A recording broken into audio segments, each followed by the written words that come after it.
Another Harrier takes off from the USS Essex to enforce the no-fly zone currently in effect over Chernarus airspace. It's been a tough couple of months, with the Chernarus government, military and police all collapsing into a state of total chaos. Rebel forces have seized several towns, roads and military installations, mostly being concentrated in the north. Local civilians have recently taken up arms and formed another party in the conflict, loyal to the Chernarus government. They called themselves the Chernarus People's Militia and are mostly farmers and regular citizens armed with anything ranging from Kalashnikovs and machine guns to bolt-action rifles.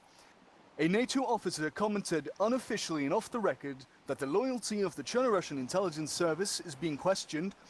But when confronted, NATO officers strictly told us that they do not comment on operational matters. The Chernarus armed forces are doing everything in their power to disrupt the insurgent forces, but called upon NATO forces to help them stabilize the region, as well as bringing back peace, order and security to the Chernarus countryside. The CDF are maintaining control of the southern parts of the country, with NATO forces operating from naval vessels such as the one I'm standing on. The exception of this being an infantry unit shrouded in mystery known as the Joint Task Force 207, operating in the northern parts of Chernarus. Nobody knows, or they won't tell us, exactly what their mission is, other than peacekeeping and reconnaissance.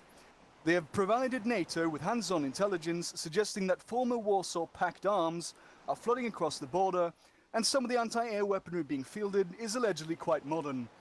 Sources indicate that the United States Marine Corps lost a CH-47 Chinook filled with Marines during one of the major assaults that took place up in the northern parts of the country.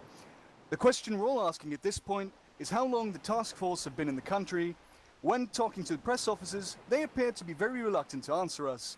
Could they have been attempting to prevent the destabilization of the country and attempting to prevent the sabotage of local infrastructure? What seems very clear is that we're headed into what could be a long conflict where many more will suffer. The Kremlin has refused to comment on the matter, and NATO headquarters tell us that this is all being handled and that we'll see a peaceful end to the conflict soon. This is Harry Landon, reporting live for BBC News, somewhere off the coast of Chernarus.